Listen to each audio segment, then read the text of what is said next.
ازيكم يا حلوين؟ عاملين ايه؟ يا رب تكونوا بخير. النهارده هنعمل مع بعض احلى الوصفات. هنعمل مع بعض البفتيك الكداب اللي مطلعش كداب خالص. والله يا جماعه جربوه، الطريقه دي حلوه قوي من غير بقى ما نحط جواه بيض ولا بقسماط. البيض والبقسماط هنخليه للطبقه الخارجيه. وشايفين بيشد وعامل ازاي؟ كانه بالظبط شرايح من اللحمه. يلا بينا نشوف عملناه بطريقه سهله وبسيطه وطلعناه بالجمال ده ازاي، واللون والقرمشه اللي انتوا سامعينها معايا تعجبكم جدا. اول حاجه بنقول بسم الله الرحمن الرحيم. بجيب الكبه بتاعتي زي ما انتوا شايفين. معايا بصلايه كبيره مفرومه ومتصفيه كويس جدا من الميه، او مبشوره ومتصفيه كويس جدا من الميه. بنزل بيها في الكبه كده، وعليها نص كيلو من اللحمه. تقدري تستخدمي كميه اكبر، مفيش اي مشكله، حسب المقدار اللي انت عايزاه. ببتدي ان انا بهر بقى نص معلقه صغيره من الفلفل الاسود، معلقه صغيره وربع من الملح حسب كميه اللحمه، معلقه بتاعتي صغيره زي ما انتوا شايفينها. وكمان اهم حاجة واساسية جدا معانا نص معلقة صغيرة من السكر. نص معلقة صغيرة من السكر، ودي اللي هتدي اللحمة تماسك وطعم كأنها شرايح. ومعايا كمان نص معلقة صغيرة من البيكنج باودر. وكل البهار اللي انا هحطه هو عبارة عن جوز الطيب. يبقى الملح والفلفل اساسي في اي اكلة. نص معلقة صغيرة من السكر، نص معلقة صغيرة من البيكنج باودر، رشة من جوز الطيب. مش حابه جوز الطيب استغنى عنها، مفيش اي مشكله. باخدهم مع بعض كده في الكبه. طب هي مفرومه هنحطها في الكبه ليه؟ هنحطها في الكبه عشان احنا عايزين اللحمه مسمغه، عجينه في بعضها مخيطه كده زي لحمه البرجر عشان ما يفكش مننا. بس هو ده اللي احنا محتاجين. لا محتاجين نحط جواها بيض، ولا محتاجين نحط جواها بقسماط، ولا اي حاجه من الحاجات دي. وهتاخدي نفس طعم البفتيك بالظبط. ضربتها مع بعض لحد ما وصلنا للقوام اللي انتوا شايفينه ده، مخيطه ازاي ومسمغه وكلها داخله في بعضها وملزقه كده. هو ده المطلوب. ببتدي اجيب اكياس من بتاعه البرجر او كيس تلاجة، وابتدي ان انا اكور بقى اللحمه بتاعتي كور كده زي ما انتوا شايفينها، وابتدي اوزعها على الاكياس. طيب بفردها بقى ازاي؟ باي طبقه عندك بضغط عليها، او بايديك تعالي ضغط عليها ومبططاها كده اهو، لحد ما توصليها لاقل من نص سنتي. يعني السمك بتاعها يبقى اقل من نص سنتي، زي شرايح البفتيك اللي انت تعرفيها. تمام، تبقى بالشكل اللي انت شايفينه ده. بعمل كل الكمية بتاعتي، ببتدي بقى احط كيس كتير واكور كتير كتير كتير كده زي ما انتم شايفين، عشان اعمل كمية بسرعة. هو والله العظيم ما بياخدش وقت خالص. تمام، مريح جدا، وتقدري تعمليه وتحتفظي بيه في علبة في الفريزر زي ما انا هعمل، وتطلعيه في الوقت اللي انت عايزاه تقلي على طول. بس طبعا انا هقلي معاكم هنا في الفيديو عشان اوريكم قد ايه هو متماسك. اللحمه المفرومه بتاعتنا مش هتفك، مش هيجرى لها اي حاجه، وهيطلع نفس قطع البفتيك ونفس الطعم. والله العظيم زي ما شفتوا معايا كده في اول الفيديو، نفس الشكل ونفس الطعم وعلى ضمانتي. بصوا، ضغطت عليهم كده بالطبق، وببتدي ان انا افردهم بايديا عشان برضو مهما كان الطبق مش هيخليها السمك اللي انا عايزاه.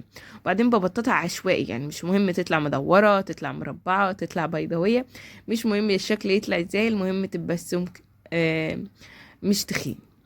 تمام، انت بتبططيها ومتحكمة بقى في ايديكي زي ما انت شايفين كده اهو. خلصنا الكميه كلها كده زي ما انتم شايفين. ببتدي ان انا ادخلها الفريزر، ونص كيلو بيعمل معايا كميه حلوه قوي زي ما انتم شايفين، على حسب طبعا ايديكي مدخنه القطعه مرققاه زي ما انت عايزه. بتعمل معايا من حوالي 12 قطعه. بعد كده بدخلها الفريزر ساعه ساعتين لحد ما تتجمد خالص. لازم تجمدها خالص عشان تعرفي تتبليها. معايا هنا كوباية من البقسماط، ضفت عليها معلقتين من الدقيق، نص معلقة من النشا، نص باكو من الفيجيتار الحار. مش حابة تحط فيجيتار، ضيفي ملح وفلفل فقط لا غير. قلب قلب قلب قلب كده. البقسماط بتاعنا بقى جاهز. معايا بيضتين هنضيف عليهم 3-4 معالق من الحليب. تقدري تستخدمي بيضة واحدة مفيش اي مشكلة. هنضيف عليهم كمان نص معلقة صغيرة من الفلفل، نص معلقة صغيرة من الملح، ونبتدي نقلبهم كويس جدا مع بعض. وكده الخليط استايل والبقسماط بقى جاهز معايا. بجيب بقى البفتيك بتاعي من الفريزر. بطلعوش من الفريزر الا لما بجهز الخطوه دي، عشان كل ما كان متجمد كل ما سهل عليك. بصوا سامعين؟ كل لما كان متجمد كل لما سهل عليكي التتبيله دي. على الاقل اللحمه مش هتبقى فكه معاكي، هتعرفي تشكليها. مش لما تيجي تبططي عليها بالبقسماط مش هتفرد منك زياده عن اللزوم. فاهمين انا اقصد ايه؟ ببتدي اهو انزلها في البيض بالحليب، وبعدين انزلها في البقسماط، وده بيبقى شكلها. تتبل معايا بمنتهى. ولو عايزه اقول لكم ان هي بتفك بسرعه الصاروخ، بتفك بسرعه جدا. برضو متماسكه معايا وعامله ازاي زي ما انتم شايفين. شكلها ما شاء الله بجد رهيبه. لازم تجربوا الوصفه دي يا جماعه، مش عشان والله انا اللي عاملاها بس، بجد انا ما بنزلكوش غير الوصفات اللي تفيدكم. وبعد ما خلصناها بالشكل ده، لو انت عاملاها على الغداء او على الفطار وهتقلي على طول اقلي، مفيش اي مشكله. لو انت عاملاها تشيليها في الفريزر، دخليها بقى الفريزر، رصيها في علبه ودخليها الفريزر، وقت ما تعوزي منها طلعي. اهو بصوا شكله عامل ازاي. بفتيك ده ولا مش بفتيك؟ متعلمين يا بتوع المدارس؟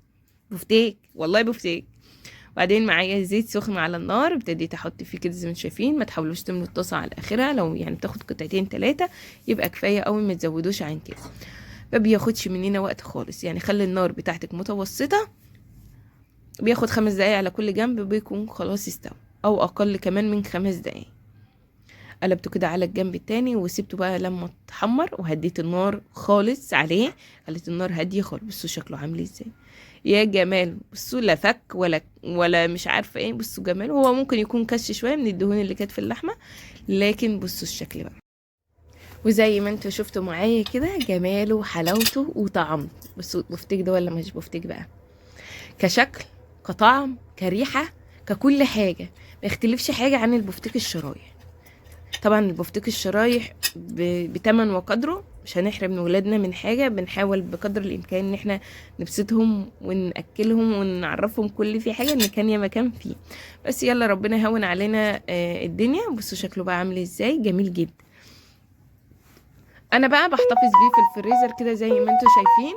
بجيب علبه وابتدي ارصه كده ما بين كل واحده وواحده. بحط الكيسه طبعا كانت موجوده عندنا، كنا حاطين فيها اللحمه، عشان لما اجي اطلع لو انا مش عايزه الكميه كلها اطلع اللي انا عايزاه، ما يبقوش لازقين في بعض ويتفصلوا عن بعض بكل سهوله. برصهم كده في العلبه بتاعتي وبشيلهم في الفريزر، وبكتب على العلبه اللي موجود جوه العلبه، عشان دايما بقول لكم الحاجه لما بتدخل الفريزر بتتجمد شكلها بيتغير تمام. يا رب الفيديو يكون عجبكم. لو عجبكم الفيديو ما تنسونيش لايك وشير وكومنت حلوه زيكم. دمتم في رعايه الله. جربوها على ضمانتي والله هتعجبكم جدا جدا. كونوا متاكدين ان مش بنزل لكم وصفه الا لما اكون مجرباها. باي باي.